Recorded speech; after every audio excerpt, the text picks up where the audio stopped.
નમસ્કાર મિત્રો, દેશ અને દુનિયાના સુપરફાસ્ટ સમાચારમાં તમારું સ્વાગત છે। એક રસોડે જમતી 51 વહુઓને પુત્ર વધુ રત્ન એવોર્ડ આપવામાં આવ્યો। વાત છે સુરતની। સુરતના વાટલિયા પ્રજાપતિ સમાજે ધનતેરસના દિવસે અનોખો કાર્યક્રમ યોજીને પુત્ર વધુ રત્ન એવોર્ડથી 51 વહુઓને સન્માનિત કરી। છેલ્લા 10 વર્ષથી સંયુક્ત પરિવારમાં રહેતી વહુઓને આ એવોર્ડ આપવામાં આવ્યો।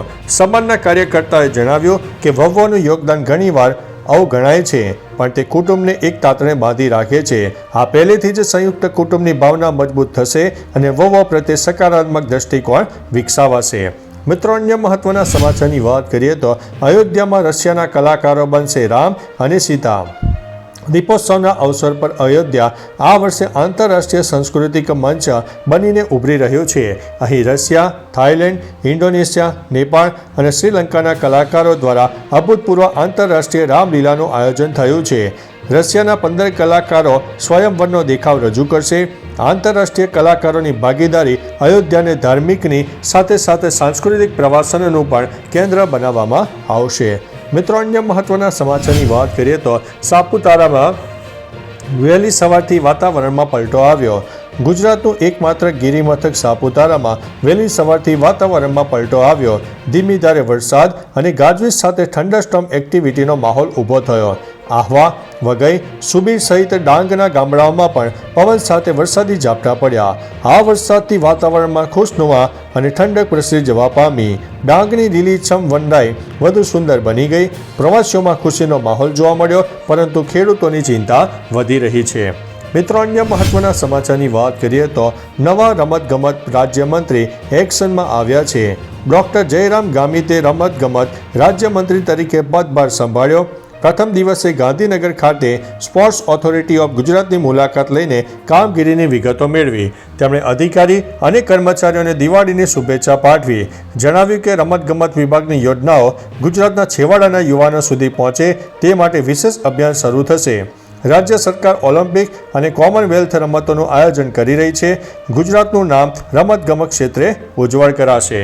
મિત્રો, અન્ય મહત્વના સમાચારની વાત કરીએ તો કર્મભૂમિ એક્સપ્રેસમાં દુઃખદ અકસ્માત, 2ના થયા છે મોત।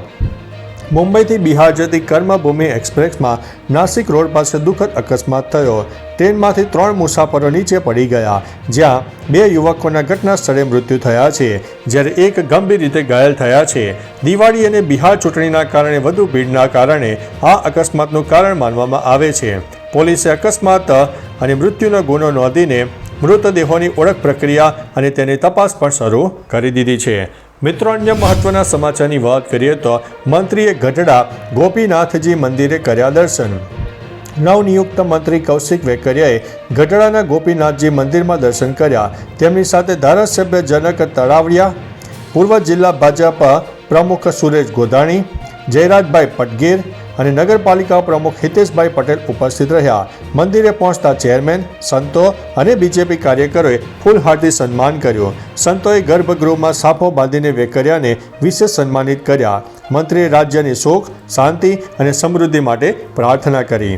મિત્રો, અન્ય મહત્વના સમાચારની વાત કરીએ તો નિયા શર્માએ મર્સિડીઝ AMG કાર ખરીદી। નિયા શર્માએ મર્સિડીઝ AMG કાર ખરીદી છે। તેણીએ પીળી કાર ખરીદી હતી। તેના ફોટો સોશિયલ મીડિયામાં વાયરલ થયા છે। અહેવાલો સૂચવે છે કે આ કારની કિંમત અંદાજિત 1.5 કરોડ રૂપિયા છે। નિયાએ નવી કાર માટે પૂજા કરી હતી। સમારંભ દરમિયાન તેણી કાળા પોશાક પહેરેલી જોવા મળી હતી। નિયા ખૂબ જ ખુશ અને ઉત્સાહિત દેખાતી હતી।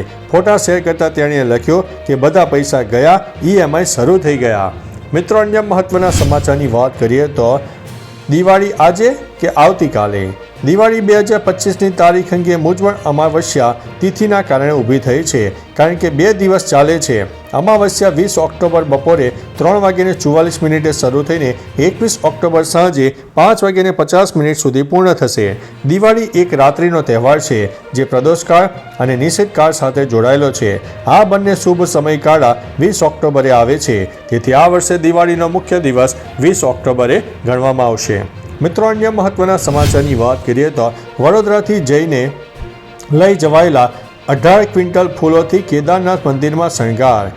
દીપાવલીના શુભ પ્રસંગે વડોદરાના શિવ ભક્તો સંસ્કારી નગરીની ઓળખ અને ફૂલોની સુગંધ ફેલાવવા કેદારનાથ પહોંચ્યા હતા. 15 કારીગરો દ્વારા 18 ક્વિન્ટલ રંગબેરંગી ફૂલો અને કલ્ટ ફ્લાવરથી ભગવાન મહાદેવના મંદિરનો ભવ્ય શણગાર થયો. સ્વેજલ વ્યાસના આયોજન હેઠળ દિવાળીના પાવન અવસરે વર્ષોથી ચાલતી પરંપરા મુજબ કેદારનાથ ધામમાં આ અનોખા ફૂલોનો શણગાર કરવામાં આવ્યો હતો. મિત્રો, અન્ય મહત્વના સમાચારની વાત કરીએ તો આવતા મહિને થશે સનસનાટી ભર્યા ખુલાસાઓ.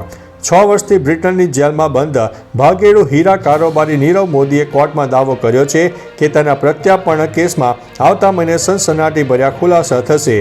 PNB બેંક કૌભાંડ અને મની લોન્ડરિંગના આરોપી નીરવ મોદી બેંક ઓફ ઇન્ડિયાના 66 કરોડના બાકી લેણાના કેસમાં હાજર થયો હતો. તેણે કહ્યું છે કે જલ્દી જ એવા ખુલાસા થશે જે પહેલાં ક્યારેય થયા નથી. મિત્રો, અન્ય મહત્વના સમાચારની વાત કરીએ તો સગીરાને 100 રૂપિયા આપીને નરાધમ ફરવા લઈ ગયો અને પછી આચર્યું દુષ્કર્મ. અમદાવાદના વટવા વિસ્તારમાં 12 વર્ષીય સગીરા સાથે દુષ્કર્મની ઘટના બની. આરોપી પ્રફુલ ઉર્ફે પ્રિન્સ ઠાકુરે સ્કૂલે જતી સગીરાને રસ્તામાં રોકી અને વોચ કરતો હતો. ત્યારબાદ 100 રૂપિયા આપ્યા અને લાલચ આપીને પોતાના રૂમમાં લઈ જઈને દુષ્કર્મ આચર્યું. સગીરાએ માતા પિતાને જણાવતા મામલો ખુલ્યો. પોલીસે યુપીથી આરોપીની ધરપકડ કરી છે અને પોક્સો હેઠળ ગુનો નોંધવામાં આવ્યો છે. મિત્રો, અન્ય મહત્વના સમાચારની વાત કરીએ તો વૈજનાથ દાદાને 2.51 લાખની નોટોનો શણગાર. હિંમતનગરના રાયગઢ ખાતે વૈજનાથ દાદાના મંદિરે ધનતેરસના નિમિત્તે 2.51 લાખની ચલણી નોટોનો ભવ્ય શણગાર અર્પણ કરવામાં આવ્યો, જે ભક્તોમાં આકર્ષણનું કેન્દ્ર બન્યો હતો. 5 રૂપિયા, 10, 20 રૂપિયા, 50 રૂપિયા, 100 અને 500ની નોટોના બંડલો વડે આ અનોખો શણગાર કરવામાં આવ્યો.